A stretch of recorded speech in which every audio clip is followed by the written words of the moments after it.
Magandang umaga po sa bawat isa. Ang ganda na ng sikat ng araw ah. Kanina napakalalim, no?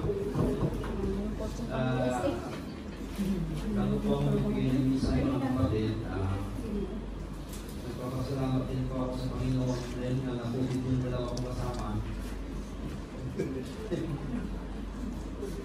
Kahit hindi ka nang pulit, nakaka-stress din pala. Kahit hindi ko, no? Nakaka-stress din pala.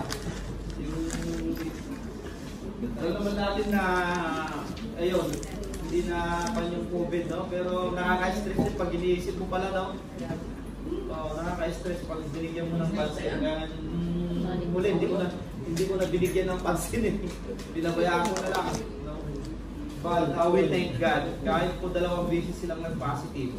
Kasi nung una positive sila, nung nagpa-confirm kami, positive ulit. Kaya ibig sabihin, sabi ko siguro talagang positive siguro sila. Kasi 2 beses na positive, no? Tapos yung message, ang sabi kasi punta kayo sa drive-thru. Kailangan pa ng drive-thru, yun daw yung protocol.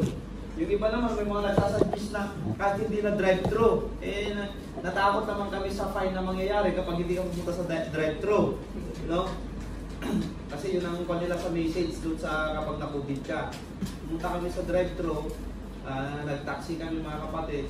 Hirap pala sa taxi na yan, ang trila. Grabe ang linya, no? Yung unang punta namin, 3 oras kalahati. Yung bago kami nakapunta sa, ano ba yung swab, no? Sa isang araw, bumastos kami ng 200 ata sa taxi. Hallelujah! Mas maganda pa yung nagpaswab test ka na lang, 50, no? Wala pang pagod sa malapit. Pero yung drive-thru, nakatulog na ako, 2 beses na ako nagising, wala pa rin kami doon sa, ano ba yun? Swabbing dito sa Almanhal. Likod ng Kalidiya na yan eh. Kaya yung pila naman, mula Kalidiya, mula sa dulo, ang grabe. Tapos yung sasakyan, pag ganun lang. Sabi ko, ang hirap pala. Yung pangalawang punta namin, mas mabilis na kasi maaga kami pumunta. Ayun, 100 na lang yung bill namin. Kasi mas mabilis na yung pila namin. Ano ba yun? Maaga kami, medyo yung pila hindi ganong mahaba. So, we thank God. Kahit, ano yun, nagkaroon ng ganung problema, we still, masaya pa rin kami. Dahil kasama-sama kaming 3, no? For a long time. Kasama talaga. Anong hindi nagkasama-sama talaga? Madami pa kayo. Sabi ko nga sa, nung pagkatapos ko na nagpa-swab, sabi ko nag-negative ako, sabi ko nag-message ako sa yung bagong amo ko, sabi ko, pwede na ba ako pumasok, negative na ako? Sabi niya, visit mo sa akin yung result ng asawa at anak mo. Sinilid ko, positive pa rin. Sabi niya, no, panas, sabi niya. Sabi ko, ako, delikado po ah. Tapos nung nag-negative na sila, presumptive siya, kasi sinilid ko ulit. Pwede na ba ako pumasok, negative na yung anak ko? Sabi ko, no, kailangan 2 negative silang parehas. O sabi ko, hindi parang nakasabay na rin ako sa mga positive, sabi ko. Kaya kahapon talaga ako pumasok. Kaya nung kahapon, sabi ko, hindi ba ako mag-video bukas? Kapapasok mo pala. Sabi niya sa akin. Sabi ko, sige sa Martes mag-video pa ako. Okay, sabi niya sa akin. Kaya nagpapasalamat pa rin ako sa Panginoon dahil kahit po nasa kami sa quarantine, maraming nagtatawag, nag-text, kahit mga trabaho ko, kahit yung mga kaibigan kong mga kasama ko sa pag-fishing, yun, nag-aatid sila ng isda kapag may nahuli sila. No, kahit sabi ko nga, pag marami kang kaibigan, napakasaya rin minsan eh. Kahit hindi mo na napalataya, no? Correct. Nung nalaman nilang nag-positive ang asawa at anak ko dahil nalaman nila sa isang kasama namin sa pag-fishing, sabi niya, dalang ka namin na isla dyan para may pangsabaw kayo, pangpalakas nyo. So, nakakakuan din sa puso na kahit hindi mananampalataya yung tao, pag kayo mga kaibigan mo sila sa group lang, yun bang alam nila yung ganong sitwasyon, no?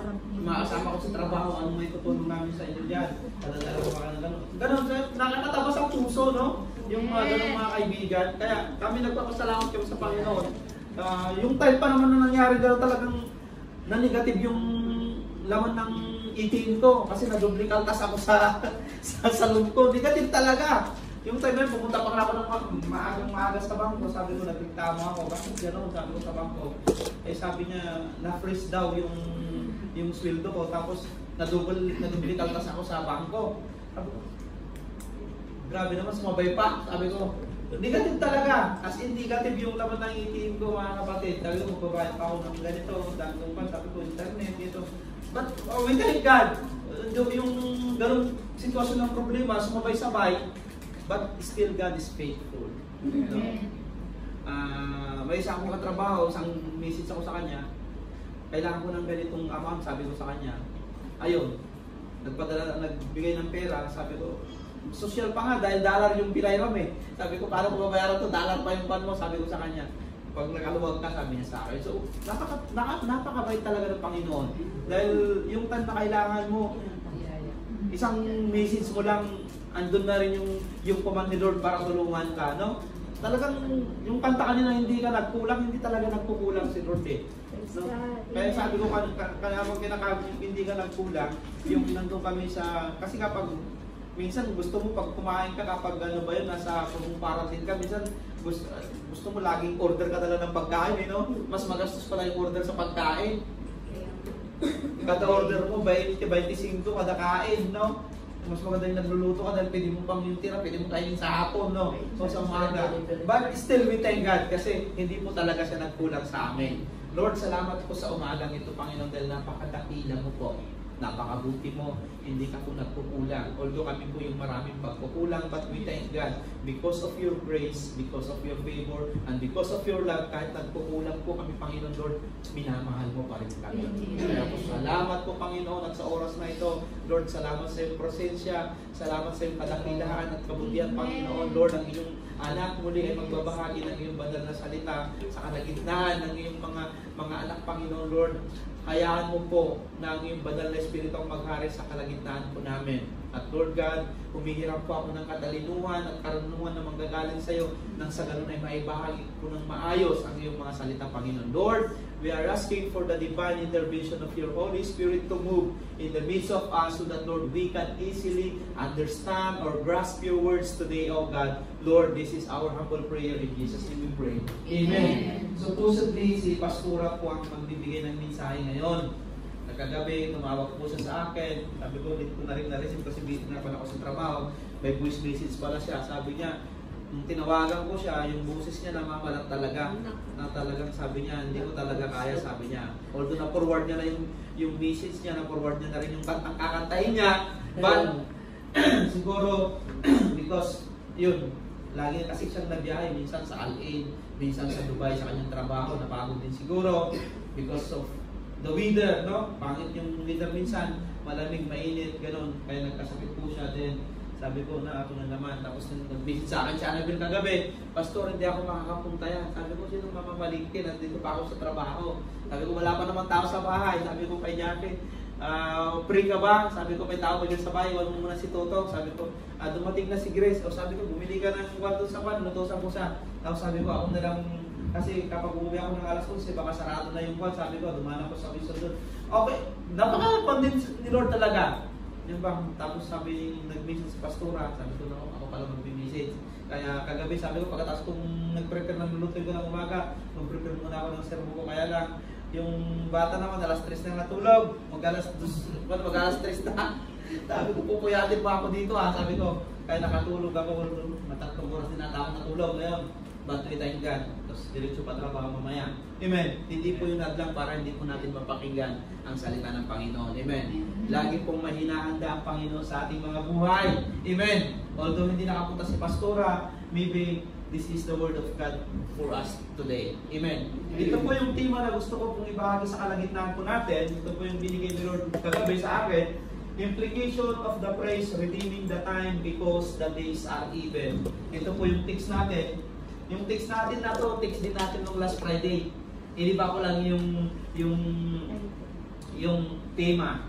Ito po yung text natin mga kapatid. Joking James tayo ngayon. Ephesians chapter 5 verse 15 to 17. See then that you walk circumspectly, not as fool but as wise, redeeming the time because the days are evil. Therefore, do not be unwise, but understand what the will of the Lord is. Balik po tayo sa tema natin, kuya. Ayun. Implication of the praise, redeeming the time because the days are evil. Pag sinabi po kasi natin implication, alam niyo pa ang ibig sabihin ng implication? Mga kapatid. Sa Tagalog, ha? Implication. Sinasagawa. Hindi. Implication is pinapahiwatig. Kapag dinampian mo yung bata at mainit, sasabihin mo ngayon yung bata, may lagnat. Tama? Yun ang tinatawag ng implication. Kapag masakit ang tiyan mo, dalawa lang ang implikasyon. Ano? Maaring natatai ka, maaring sobrang busog. O, di ba? Kapag ang isang lalaki laging nagbibigay ng bulaklak at regalo sa isang dalaga, ano yung implikasyon? May gusto. O, di ba? Totoo po yun, no? Laging nililibre. May gusto. Tama po yun, no? May kasalanan. Kaya mo rin naman may kasalanan yun, lagi. Ang pinag-isaman, laging nagbibigay eh. No? Pag laging nagbibigay at laging tinutulong, may gusto yan. Kapag binata yan. Amen? Kapag yung bata ay umiyak, dalawa lang din ang implikasyon. Ha? Maaring gutom. Ha? May nararamdaman. May nararamdaman. Amen. Yan po, no? So, naintindihan niyo lang po kung bakit sinabi ko yung implication. Implication of the praise, yung praise na, no, sa verse natin kayo na, redeeming the time because the days are evil. Ibig sabihin itong redeeming the time because the days are evil, may pinapahiwatig pala. Ano ba itong redeeming? Kasi ibig sabihin ng redeeming. Ay, pusa. Ha? Redeeming. Google. Ha? Google daw. Sige, Google mo. Redeem.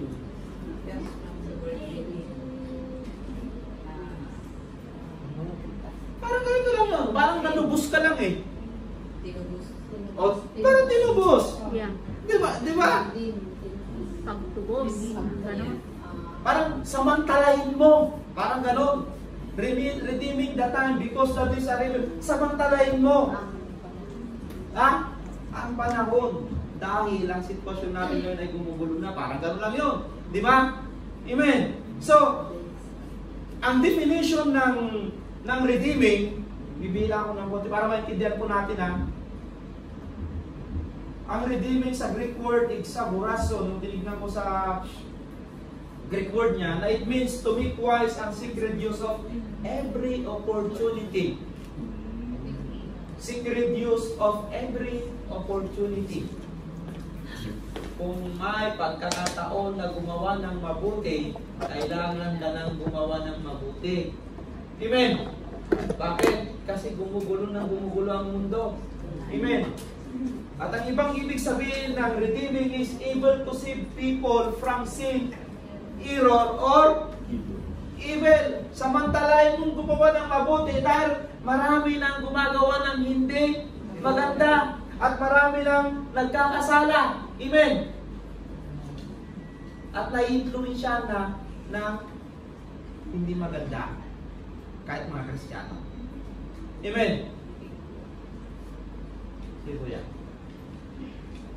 In Philippians chapter 2 verse 2, in 11, sabi dito, in which you used to live when you followed the ways of this world and of the ruler of the kingdom of the air. The Spirit is now at work, those who are disobedient. Pagulo na ng pagulo ang mundo. Ngayon nga, hindi naman titigil-tigil itong virus na to. Di ba? Halos lahat ng tao, itong virus na to natatakot na. Di ba? Sa lahat ng tao nai-stress na. Lahat ng tao, yung iba nga gumagawa, may virus na gumagawa pa rin ng hindi maganda. Di ba? Pagulo na ng pagulo ang mundo, mga kapatid. So anong gagawin natin? Bakit kaya nasabi ni Apostle Paul na redeeming the time because the days are evil? Maybe in their time, nung kapanahunan ni Apostle Paul, nakita niya rin na ang pangit na rin, ang gulo na rin ang mga tao. No. Because Apostle Paul is addressing to the Ephesian church. Yeah. Ina-address na Apostle Paul to sa mga Ephesian believers. Kasi nakita niya na ang ginagalawan ng Ephesian believers, mga kapatid, the Ephesian church, nakita niya sa lugar nila na ang gulo din. Ang daming hindi mananampalataya. Kaya nga, kung bibigyan natin ng kapaliwanagan, ito, maging practical tayo, maaaring may mga kamag-anak tayo hindi mananampalataya. At kapag namatay sila, sayang yung luluwa nila. Amen. May responsibility tayo sa kanila. Kaibigan, Namatay, hayaan na ba lang natin silang mamatay na hindi nasib ang kanilang mga kaluluwa? Mas lalo na ngayon, itong virus na to bigla, minsan may namamatay na agad, di ba? Nung kasagsagan ng pandemic yung virus na to, ang daming namamatay. Lalo na yung mga matatanda, no? Lahat ba kaya nang namatay at nadaanan ng virus na to ay naligtas na? Naniniwala na kay Kristo? Tinanggap ng Panginoon? Ang daming hindi siguro, no? Daming namamatay. Kaya si Apostol Pablo, nakita niya yung sitwasyon ng pagulo at palalanan ng palala ang mundo. Kaya sabi niya, redeeming the time because the days are evil. Maaaring may kapatid kang hindi pa na-save. Maaaring may kamag-anak na hindi pa na-save at ang pangit ng buhay niya, gumagawa siya ng kasalanan. Naliligo siya at lumalangoy siya sa hindi magagandang gawain. Hindi ba umiiyak ang puso natin? O masaya ba tayo dahil save na tayo? But on the other hand, kamag-anak mo, kapatid mo. Isa nga, mga nanay tayo, mga tatay tayo, anak mo. Di ba? Save na ba sila? Who among you, na lahat ng buong pamilya nyo ay nag-worship kay Lord? Oh, praise the Lord. No? Pero mahina pa rin yung boses, parang isa na kaya tawa. Di ba? Ibig sabihin, we are selfish. You are happy but your family, di ba? Still not. Hindi pa nila nakita. And that's why, redeeming the time because the days are evil. Samantalahin po natin yung pagkakataon kung may pagkakataon. Ito kung umuwi ka sa Pilipinas, nakita mo yung kapatid mo, tatay mo, ang barkada mo, kaibigan mo, naabutan mo sa Pilipinas, nasubukan mo na ba i-share yung salita ng Panginoon, yung goodness ni Lord sa'yo, na kung bakit naging masaya ka, kung bakit happy ka sa iyong buhay, no? You need to share. Because our time is talagang ito na. Yung sinabi niya, the days are evil na talaga. Itong kapanahonan natin, ang dami na. Although ang daming nagiging mananampalataya, yung mga sinabi ko sa inyo dati, ang daming nag-abroad na Kristiyano. Pagdating sa abroad, nagiging hindi Kristiyano.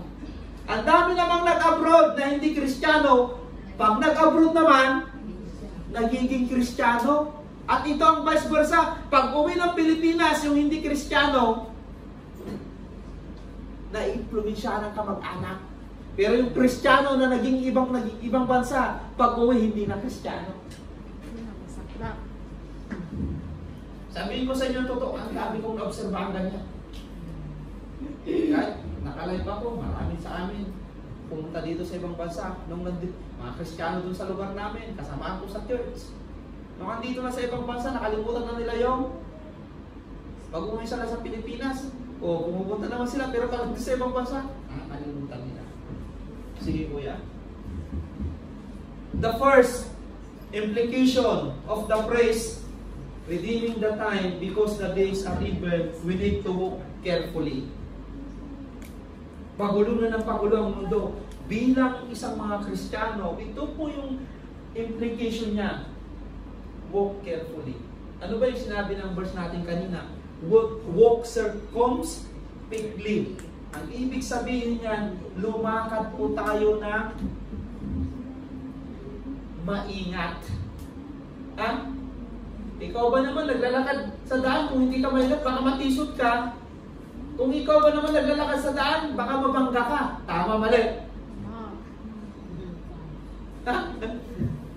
At sa practical na lang, no? Habang naglalakad ka sa kalsada, kailangan di ba nagiging maingat po tayo? Kapag hindi mo tinignan yung kaliwa kanan at lumalakad ka sa kalsada, baka ma-aksidente ka. Nakukuha niyo po yung point dito? Sa practical na lang po yan. Alam mo naman naglalakad ka, hindi mo tinitignan yung dinadaanan mo. Baka may butas. Di ba? Pag nalaglag ka sa butas, oh, baka may hams. Matisod ka, madapa ka. Baka naman, pagdapag mo ganyan, hindi mo natitignan, pababa pala, salpak ka. Bagsak ka. Di ba? Kaya sa buhay ng mga Kristiyano, kaya sa Apostle po lang sabi niya, sa Ephesian believers, mga kapatid, you need to walk carefully bilang mga Kristiyano. Baka sa inyong paglalakad, maraming natitisod dahil sa inyo. Hello? Baka sa ating mga pamumuhay, sinasabing mga Kristiyano tayo, maraming nai-stumbling block sa atin. Tayo yung hams, tayo yung butas, tayo yung nakakalaglag sa kanila. Kaya si Apostle Paul, ang sabi niya sa mga Ephesian believers, lumakad kayo ng maingat bilang isang Kristiyano. Dahil kapag tinanggap mo na si Kristo sa buhay mo, dapat nakikita at nagniningning si Kristo sa buhay mo. Amen. Pero kung ikaw naman yung stumbling block, yung sinabi ko dati at lagi mo sinasabi, how could you encourage someone if you yourself, you cannot encourage? Ha? Paano ka magiging pagpapala sa ibang tao kung ikaw mismo ay hindi nagiging pagpapala sa sarili mo?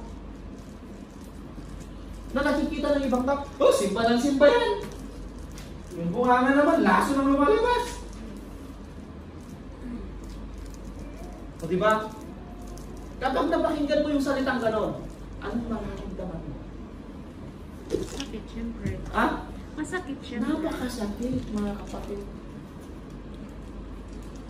Kaya nga yung sinasabi natin ng mga kuwanta, yan, may pinag-aralan yan pero wala namang aral. Diba? May pinag-aralan yan pero wala namang aral. Hindi ko maintindihan yung sinasabi ng matanda. May naiintindihan ko na. May pinag-aralan daw pero wala namang aral. Naiintindihan yung sinasabi ng mga matanda, gano'n? Yeah. Parang nakapag-aral nga, bastos naman. Walang pinag-aralan. No? Yan ang kanila. So sa isang Kristiyano, mga kapatid, ang sabi sa pan natin, walk carefully. Basta ano bang gagawin ko bilang, ano bang lakad ng na carefully bilang isang Kristiyano? Ano yun? Holy walk? Holy walk ba tayo? Yung ba yung implication na sinasabi niyan? Hindi. May holy walk ba? Ganun mo paglakad pa sa kailangan. Ikat nga.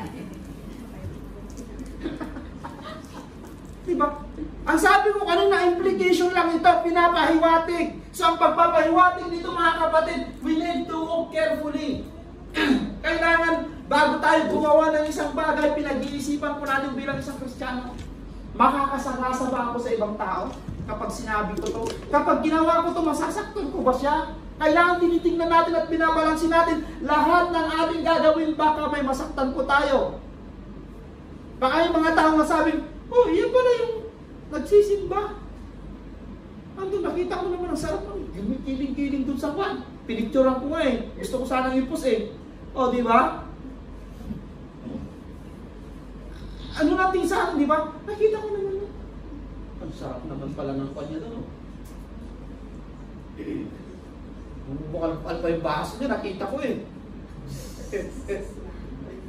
Sabi, joke lang, sparkling water lang yun. No? Siyempre magiging stumbling block ka. Nakita ko pa naman yung tumutugtog. Mas lalo na. No? Kita ko pa naman yung tumutugtog. Ang galing sa music. Pero, bakit ganun?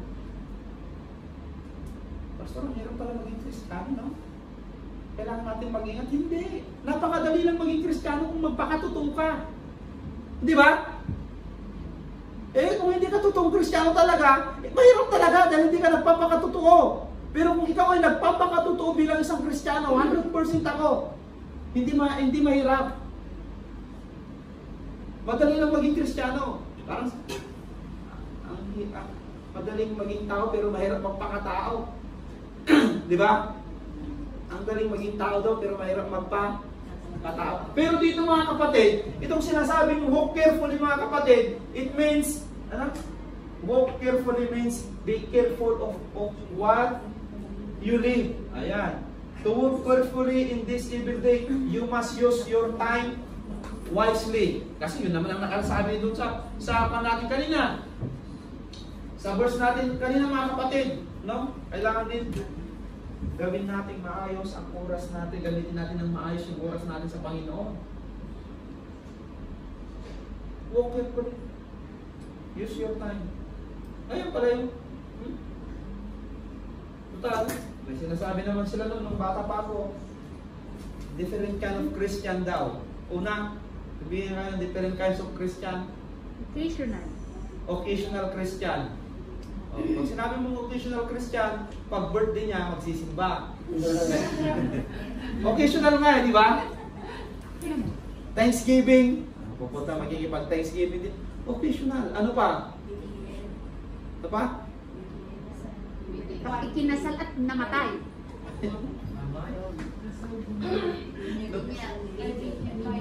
Yung sinasabi niyo naman yung 3 beses lang pumunta sa simbahan mula nung namatay, baka hindi yung Christian. Ang occasional Christian kasi, ha? Pag may okasyon lang pupunta. Pero yung sinasabi nyo naman, yung 3 beses lang pumasok sa simbahan mula nung namatay. Una, nung nagbinyag, napasok sa simbahan. Pangalawa, nung kinasal. Pangatlo, nung Namatay. hindi yung occasional. Ang occasional, kapag may okasyon lang sa church. Seasonal pa yan. Seasonal. Occasional. Ang occasional, Thanksgiving natin Thanksgiving. Thanksgiving din. Birthday niya. Pumunta rin, birthday niya. Occasional na no? Mga kapatid, bilang mga Kristiyano, kailangan maging maingat po tayo sa ating mga paglalakad. Alam niyo po ba mga kapatid na sa panahon po natin ngayon, ang hirap ng manghikaya. At ang hirap na rin kilalanin kung sino yung Kristiyano at saka hindi Kristiyano. Ha? Sabihin ko sa inyo, sa Facebook, sa social media, parehas na rin nag-focus ng mga Bible verses. Ha? Doon sa mga wall nila nakalagay na rin, I am a child of God. Pero pag nag-scroll ka sa mga kanya, nakikita mo naman, andun naman kung ano yung ginagawa doon sa mga pictures na hindi magaganda. Ibig sabihin, yung profile niya, hindi nagre-reflect kung ano yung ina-upload niya. Ha? Kaya hindi mo makikita ngayon kung sino yung Kristiyano. Nakita mo naman yung mga pinupost niya, Bible quotes, inspirational quotes. Wow, nakaka-bless. Pero kapag tignan mo yung mga ina-upload niyang iba, nako, ganyan-ganyan. Tingnan mo yung live niya, naku, matatakot ka pa. Kaya minsan, hindi mo na talaga ma-identify kung sino yung totoong Kristiyano ngayon sa kapanahunan po natin. And that's why I want to borrow yung sinabi na Apostle Paul na we need to redeem the time. Kung may pagkakataon po na mag-share ng salita ng Panginoon, do it. Kaibigan mo man yan, kasama mo sa trabaho, lagi mong nakakasama na ano ba to, sa bahay, in your flatmate, at saan, redeeming that time because the days are evil. Huwag po natin sarilinin yung tinanggap natin na pagpapala sa Panginoon. Amen. Kasi po mga kapatid, si Apostol Pablo, siya po siya sa pinakamaraming nabuksang gawain nung kapanahunan niya. Kaya po si Apostol Pablo, ang burden niya, yung mga lost soul. Yeah. Wala siyang pakialam kahit anong sabihin ng tao sa kanya. Wala siyang pakialam kahit bugbugin siya sa pagbabahagi ng Ebanghelyo. Dahil ang sabi ng Apostol Paul, For me For to to live is the me to live is Christ, and to die is gain. Yeah. Biruin mo, kamatayan sa kanya ay pagpapala. Amen. Kamatayan sa kanya ay blessing sa pagbabahagi ng salita ng Panginoon. Amen. Hindi niya ikinakahiya. Minsan tayo nahihiya tayo magbahagi. Minsan nahiya tayo mga Kristiyano tayo. Sa Pilipinas nga daw dati, pag may Biblia, binubulsa yung Biblia, ayaw ipakita. Oh. Kung may mabibili daw na Biblia na ganyan, bibili niya. Para lang hindi makita na pag pumunta sa church, wala siyang binibitbit, no? Ayaw nila magbitbit ng malaking Bible noon. Yung iba, pakit Bible lang, binubulsa. Pero ngayon, social na, hindi mo na makikita ang Kristiyano ngayon na nakawan ng Biblia. Dahil kapag sinabi mong open your Bible, di ba? Humaitik na rin ang humaitik. Kapag gusto mo magbasa ng Bible, mayroon na rin siya audio. I-headset mo lang. Maya, tulog ka na. Eh, yun lang ang pangit. Dahil hindi mo naintindihan yung pinabasa mo. Ang pinapakinggan mo, no? Pero at least, nakikinig ka. Di ba? But, I tell you, beloved brethren, mga kapatid, ang kapanahunan po natin ngayon ay mas magulo kaysa kapanahunan nila. Ha? Mas magulo. Kung magulo nung kapanahunan nila, kapanahunan po natin mas magulo. Mas matitigas ang mga puso ng mga tao ngayon kaysa nung kapanahunan nila, mga kapatid. Kaya po, gusto kong hiramin yung sinabi ni Apostol Pablo, mga kapatid, that we need to be careful sa ating paglalakad bilang isang Kristiyano. Mga kapatid, napakasaya ka maging pagpapala sa ibang tao. Alam niyo po ba nung naka-quarantine po kami, lagi ako nanonood sa mga nagbablog na tumutulong sa ibang tao. Pati ikaw mapapaiyak sa mga pagtulong nila. Makikita nila sa daan na yung mga taong naghihirap sa daan, tinutulungan nila, binibigyan nila ng tulong. No? Sabi ko nga, ang saya nila. Hindi pa sila mga Kristiyano pero tumutulong sila. Hindi po ba? Nung naka-quarantine kami, 4 na tao yung pinapanood ko, yung magkakaibigan. Yung mga motovlogger, yung mga motovlogger na magkakaibigan. Si Hammerman, si Jawo, di ba? Sino ba yun? Si Katagumpay. Kung ano yung makikita nila sa kalsada na nagtitinda. Mga matatanda, mga bata, nakikita nila. Grabe ang pagtulong nila. Although sabihin natin, sabi ng mga ibang tao, oo kasi kumikita sila sa YouTube. Yes, kumikita sila, but at least they help others. Di ba? Grabe, araw-araw. Araw-araw yung ginagawa nila, nagrurunta sa kalsada para makita kung sino yung nangangailangan ng tulong. Hindi sila mananampalataya. But, ginagawa nila kasi kumikita sila ng pera. Wala tayong makialam doon, kumita sila ng pera, at least tumulong sila, di ba? Yung sa ating mga Kristiyano, mga kapatid. Hindi sila kumikita, pastor. No? Pero mga kapatid, hindi naman yun ang purpose natin eh. Ang sa atin, may kaya natin sila na magkaroon ng pananampalataya kay Lord. Kahit hindi natin madala sa church, basta importante, magkaroon sila na pananampalataya sa Panginoon. Kaya po gamitin natin ang ating mga sarili na magandang pagpapala sa ibang tao. We Christian, we need to walk carefully. No? Maging maingat po tayo sa ating mga galaw. Galawang bukag iba? Ano ba? Galawang ninja. Ninja moves ba? Dapat galawang Kristiyano po tayo. Amen. Galawang alagad ng Panginoon. Hallelujah. Sige po yan. Be wise, ang sabi dito. Be wise in the way you act toward outsiders. Dapat, sabi niya, maging matalino po tayo, no? Sa mga ginagawa po natin toward outsider, hindi mga mananampalataya to. Make the most of every opportunity. Let your conversation be always full of grace, seasoned with salt, so that you may know how to answer everyone. Kahit yung mga pananalita po natin, no, kailangan maging maingat din tayo bilang isang Kristiyano. Huwag tayong dada ng dada. Kaya gusto ko talaga yung sinabi ni Irap noon. No? Less talk. Less mistake. Less mistake. Tama po yun. Kaya, minsan, itong ba na ito kailangan din natin timplahin minsan, no? Minsan nawawala sa tono to eh, no? Ha? Kailangan din ng timpla. Kung kailangan sa palpalan ng salita ng Panginoon para po matimpla, gawin po natin. No? Kasi po minsan ito, kapag nakapasakit po ito ng tao, itong bunganga po natin, yung lumalabas sa bibig natin, minsan kahit anong gawin mo, ang hirap ng pabalikin ang isang tao, no? Kahit sabihin po natin, maging honest po tayo sa sarili natin, kahit po sa buhay po ng mananampalataya, may nagkakasakitan dito. Kahit maliit na bagay lumalaki dahil dito, nasisira yung relasyon dito sa bunganga na to. No? Although minsan hindi mo naman sinasadya, accidentally or not intendedly, minsan nakakasakit pa rin, di ba? At kapag hindi naayos, lumalaki.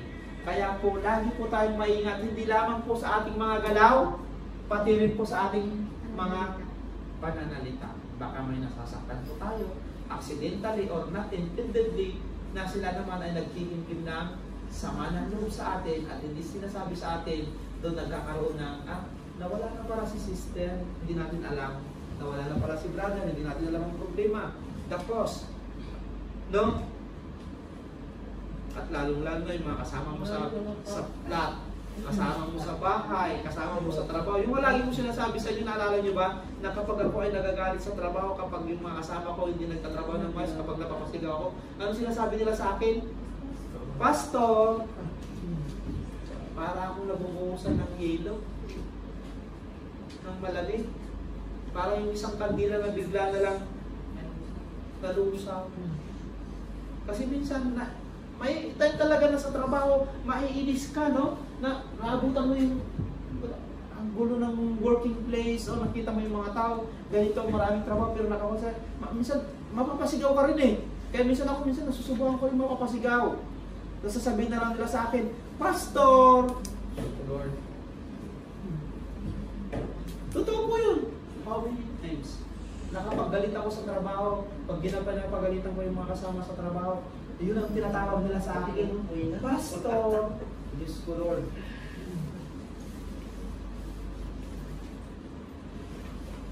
Paano kaya? Hindi naman pala ako, Pastor, okay lang. Paano rin kaya? Kung yung mga kasama mo sa bahay, kung yung kasama mo sa trabaho, alam nilang Kristiyano ka at niyayaya mo, no? Tapos naririnig nila, yung lumalabas sa bibig mo natin. At ikaw yung hari-hari sa gano'n. Ano ba? Hari-hari rin na pala, no? Rin na sa mga gano'n. Tapos, ay, Kristiyano pa na yan, pero biblically speaking naman, Ephesians chapter 4 verse 29. Ano yung sinabi sa Ephesians chapter 4 verse 29? Dapat po yung lumalabas sa bibig natin bilang isang Kristiyano ay nakaka-encourage. Nagiging blessing sa ibang tao. Hindi po nakakasira sa kanila. Kasi ang sabi ko, huwag po dapat parang isang bulok ang lumalabas sa bibig po natin. No? Kasi po mga kapatid, hindi po nakakatulong yun sa buhay natin mga Kristiyano. Sige po yan. To walk wisely, you must skillfully apply God's word to your life. Kung gusto mong mag-ingat ka talaga bilang isang Kristiyano sa iyong paglalakad, kailangan i-apply mo yung salita ng Panginoon na napapakinggan mo. Amen? Pag sinabi ng Bible na bawal, ano gagawin mo? Bawal! Pag sinabi niya na ganito ang gawin mo, huwag mong gawin. Yung mga bawal. Kapag ina-apply mo yung salita ni Lord na napapakinggan mo mga kapatid, I do believe 100% makakalakad ka ng maayos bilang isang Kristiyano. Nagiging maingat ka sa iyong paglakad. Kasi sinasabi mo, ay napakinggan ko na to, hindi ko piling gawin to. Ay, sa salita ng Panginoon, ganito ang pagkakasabi. Kaya nagiging maingat ka. Amen. Sige po yan. James chapter 1 verse 22, do not merely listen to the word and so deceive yourself. Do what it says. Sige, napakinggan mo yung salita ni Lord ngayon, redeeming the time because the days are evil. Sabi niya, do not merely listen to it.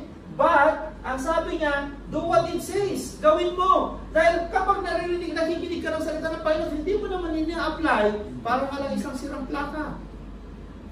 Amen. Bilang isang mga Kristiyano, kapag nakarinig po tayo ng salita ng Panginoon, dapat ina-apply natin sa ating mga buhay. Bakit yung salita ba ni Lord nakakasama? Bakit yung salita ba ni Lord kapag ginawa natin, masisira tayo sa ibang tao? 100% hindi. No? Bakit yung salita ba ni Lord na sinisir mo ng mga pastor, ng mga pare, nagiging masama ka kapag ginawa mo? Hindi. Wala pa akong napakinggan na salita ng Panginoon na nagpapasama sa iyong buhay. Nakikinig din pa ako ng mga pare. Lahat ng mga sermon, puro ikakalakas ng ating pananampalataya. Ikakatulong sa ating mga buhay sa pang-araw-araw. Kaya kailangan natin gawin.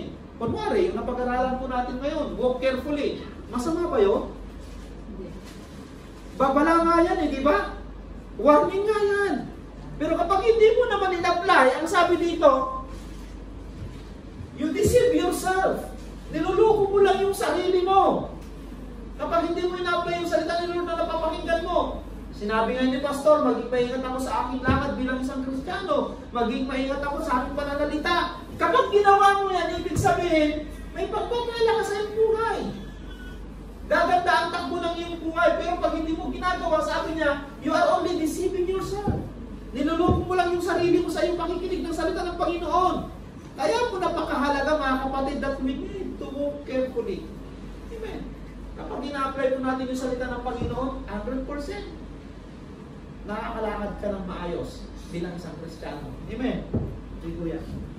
Watch your life and doctrine closely. Persevere in them because if you do, you will save both yourself and your hearers. Tama po yan. Watch your life. Na-identify mo ba kung sino ka talaga? Nakikita mo ba talaga yung sarili mo kung sino ka? Alam mo ba talaga kung sino ka? Kuwan lang ako, Pastor. Umuupo lang ako every para Saturday or Friday. Pero alam mo bang Kristiyano ka? Alam mo bang tinawag ka ng Panginoon? Alam mo bang ikaw ay anak ng Diyos? Amen. Kaya sabi niya, watch your life and your doctrine closely. Doctrine in the sense that yung mga ginagawa mo. Tingnan mo kung nakakablis sa ibang tao. Kasi sabi niya, persevere in them because if you do, kung ano yung sinasabi mo sa sarili mo at ginagawa mo sa sarili mo, sabi niya, if you do, you will save both yourself and your hearers. Kaya lahat ng ginagawa mo, nagre-reflect sa'yo at nagre-reflect din sa ibang tao. Nakikita nila kung totoo ito o hindi. Sayang ang pagiging Kristiyano mo. Sayang ang pag-upo mo ng 3 oras sa church o 2 oras sa church kung wala kang natutunan. Amen. Dahil ito pala ang magsisip sa sarili mo at sa iyong mga taong nakapaligid sa iyo, mga kapatid. Masakit pang isipin na sa pakikinig natin ng salita ng Panginoon, minsan nabuburing po tayo. Bakit tayo nabuburing? Kasi wala po tayo sa focus.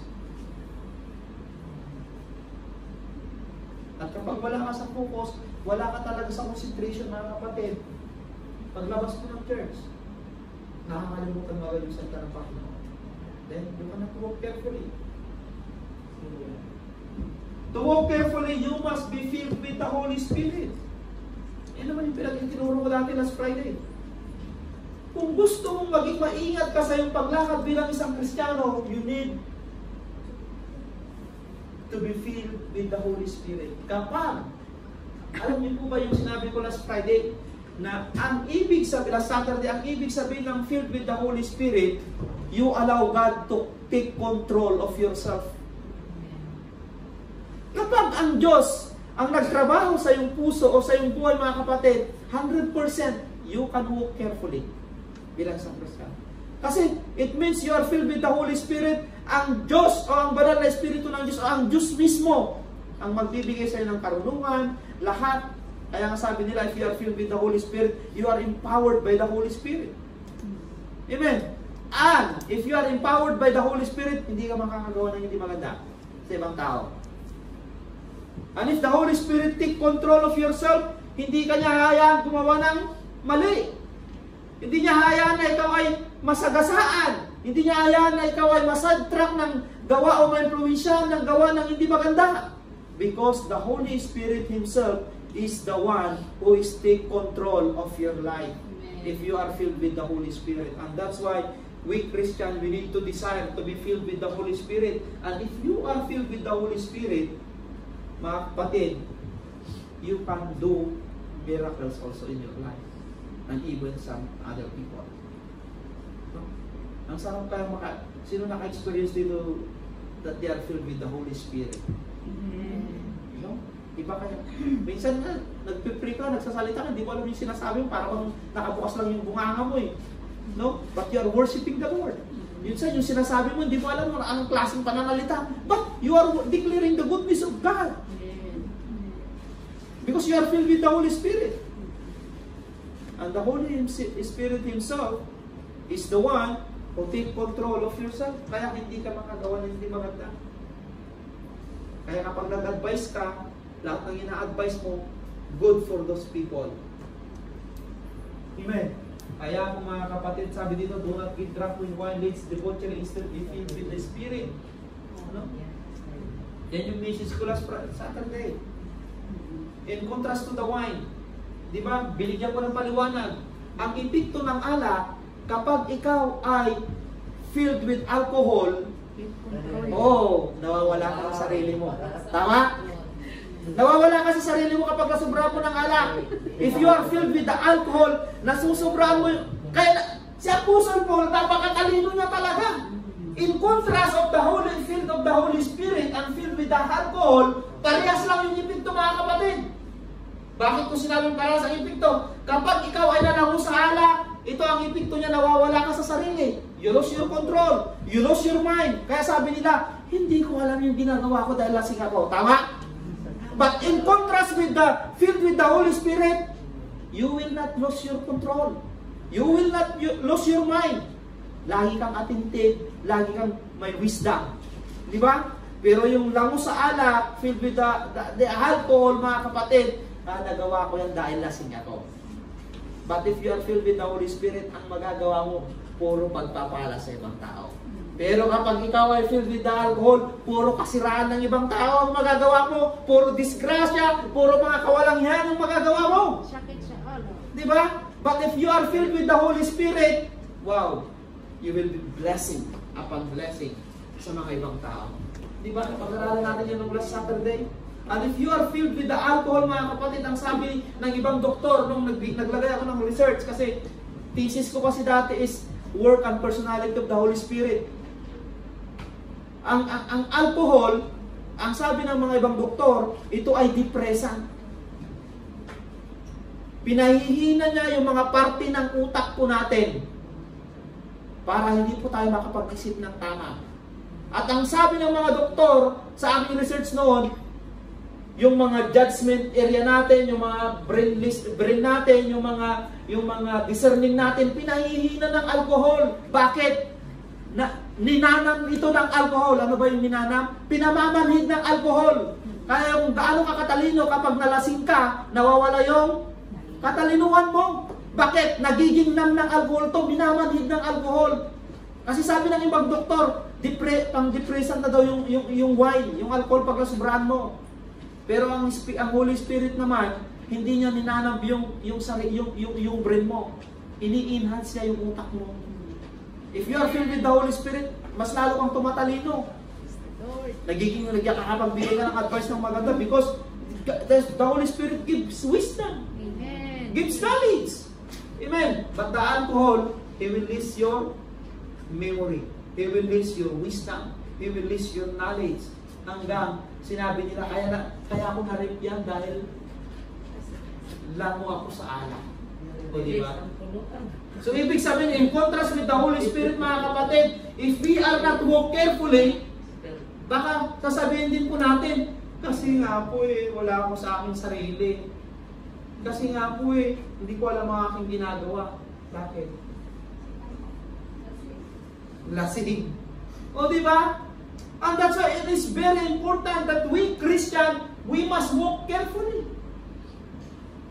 Pag-feed ka ng alcohol, mga kapatid, kaya yung sobrang lasing, di ba? Ganyan, di ba kalakad ng maganda, di ba?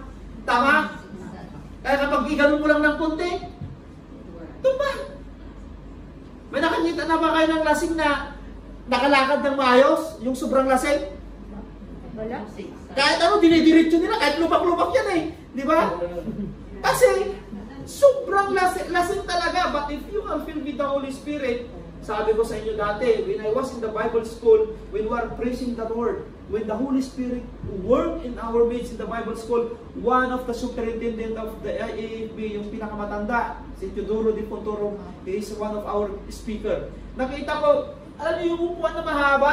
Di ba yung pang-simbahan talaga yung mahabang ganon? Yung bench na mahabang ganon? Magkabilang ganyan. When we are praising the Lord, when the Holy Spirit work in our midst, nakapikit ako nung una. Sabi ko, bakit may tumatag? May umabag doon sa likuran ko, di ba yung mga upanahon? Tumingin ako. Yung speaker na mga kapatid, yung upuan, nilulundag-lundag niya, umiikot. Sabi ko, paano niya nakapikit naman na parang nilalakad-lakad niya sa taas. Tumindig yung balay ko. Ako nakakita. Dahil nagpala ko sa, na-conscious ako dahil first year pala ako nun sa Bible school Sabi ko, bakit ganito? Sabi ko, minulot yung mata ko. Yung upuan na nasa taas, di ba? Yung may bench na gano'n, may mga sandalan na gano'n. Alam niyo mga upo na gano'n? Na-conscious ako dahil tumutulog sa likodan ko. Tapos nag-umaawit. Iniikot-ikot niya, pabalik-balik. Sabi ko, paano niya nakikita yung hakbang niya? Hindi man lang siya natitisog. Sabi ko, ganun pala yung work ng Holy Spirit. Yeah. When I was first in the Bible school, kasi ako, hindi ko pa alam yung mga ganyan eh. Conscious ako.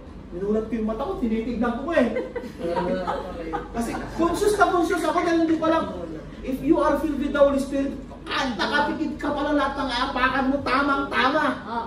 Nakita ko po yan mga kapatid. And that's why, when I was in the 4th year, when I made thesis, sabi ko, I want to find the work and the personality of the Holy Spirit. Kaya nag-thesis ako ng work of the Holy Spirit mga kapatid. Grabe.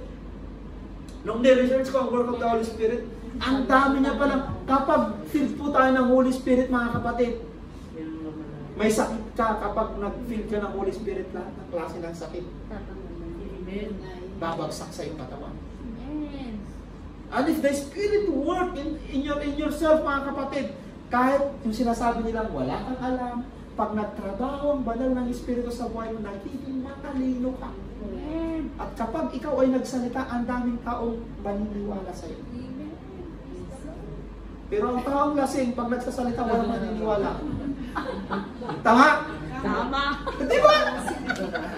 Kaya kahit pumunta ka dun sa korte, kapag lasing yung kausap, oo, di ba? At if you are filled with the Holy Spirit, kapag lahat ng sinasabi mo, ang daming nag-a-agree sa'yo.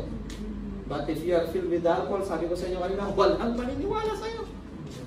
That is, kaya sabi ko, napakatalino na Apostle Paul when he contrast the work of the person who was filled with the Holy Spirit and the work of the alcohol who was, the person who was filled with the alcohol. So, mga kapatid, if we want to be careful in our walk to the Lord, we need to be filled also with the Holy Spirit. Kaya mga sa Bible School kami, lahat po kami dinidiscern namin na ano ba yun? Filled with the Holy Spirit. Dati nung first year ako sa Bible School, makikita ko nga, sabi ko sa inyo, maraming nag-i-speak in tongues. Sabi ko, kaya to? Hindi ko maintindihan yung mga sinasalita nila. Then biglang may magsasabi na mag-i-interpret. Oh. Dito sa Bible School, experience ko lahat yan. Sabi ko, ganun pala. Hindi talaga na ba? Kahit kukontrolin mo yung sarili mo, kasi hindi ko pa alam noon. Kahit makikita ko kasi tumataas na yung mga balay mo, kaya binubulat ko yung mga mata ko eh. Curiosity sick lang eh. Oo. Grabe yung mga nagawa ko doon. Nag-worship nga kami mga kapatid, nagtrabaho ang banal na Espiritu. Nagtrabaho din ang kaaway. Yung isang estudyante nakatulog. Paggising niya, nandun siya sa puno, nakasabit. Pero yun po yun, nagsisigaw na. Sabi ko, dati hindi ako naniniwala sa mga ganon. Tapos, multo, sabi niya, pati sa loob ng Bible School. Grabe. May nakaklase ako, isang missionary. Matanda na, dating sundalo, ranger nga daw. 50% noon eh. Pagkasama kami sa dormitory. Sabi niya, hindi ako natakot dito sa bundok. Doon sa bundok, sabi niya, pero dito sa Bible School, natakot ako. Sabi niya, nakakita ako ng mga pan dito. Grabe talaga sa Bible School, yung sinasabi nilang, yung ghost, totoo po yun yung body spirit. Grabe magtrabaho. Kami nga ni Jackie, sa Fresh Chicken dati, yung higaan namin umangat. Yung double deck. 2011, sabi ni Jackie sa akin, ginigising niya, akala niya tulog ako. Nag-pray ako. Di ba nararamdaman umangat yung higaan natin? Oh, alam ko, ayun yung maitim na usok. Ang itim na usok, mga kapatid. Inaabol ko nga yung maitim na usok. Buong maitim talaga nakikita. Ilang beses na yung higaan namin, tinaas niya. Ginigising ako na dyan. Tignan mo, lumakot yung higaan natin. Sabi ko, alam ko, kanina ko pa nararamdaman yan. Sabi ko, nung nasa 5th floor kami dati, grabe ang trabaho ng buds. But if you are filled with the Holy Spirit, hindi mo mararamdaman na takot. Pinipigilan nga ako ni Jackie, nilabas ko eh. Then, buo talaga makikita ko yung usok na buong usok talaga ang itim. Kaya ang dami natakot doon sa namin dati. But, if you are filled with the Holy Spirit, kapag nagsasabi ka ng pangalan ng Jesus Christ, umalis. Yes. Tumatakbo.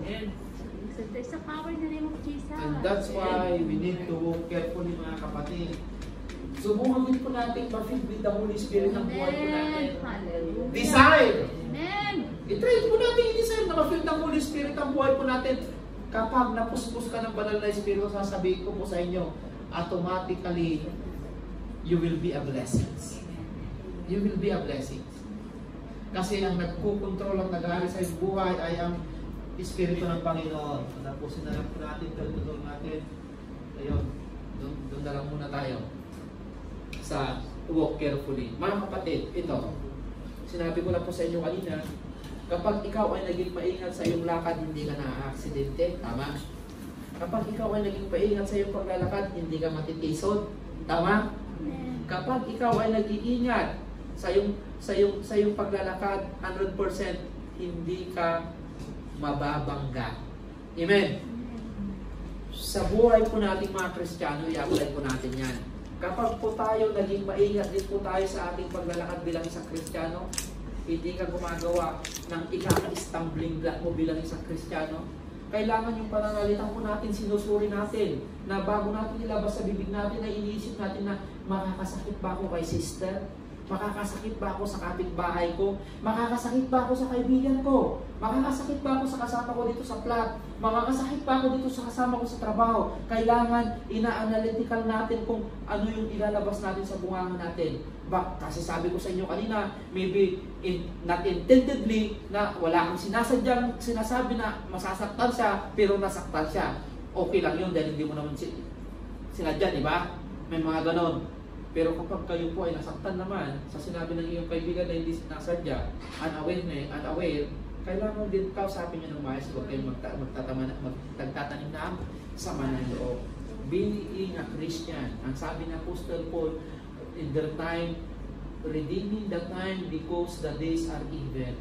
Nung kapanahonan nila, nag-umpisa na po yung mga magugulong buhay. Nung kapanahonan nila, ang dami na pong mga masasamang nangyayari. Ang dami na pong taong makasalanan nung kapanahonan nila. In our time, gusto ko rin pong i-apply po natin. Kung sinabihan po ni Apostle Paul ang mga Ephesian believers na lumakad po sila ng maayos bilang mga Kristiyano, gusto ko rin pong sabihin sa inyong harapan. At ako rin po ay nagmamakawa na kagaya ng Apostol Pablo na bilang mga Kristiyano, gamitin po natin ang ating mga sarili na pagpapala sa ibang tao. Lumakad din po tayong maayos na naayon bilang isang tagasunod ng ating Panginoong Jesucristo. Lumakad din po tayo magiging pagpapala sa ibang tao, hindi po stumbling block. Hindi po yung kinukutsa yung mga likuran natin.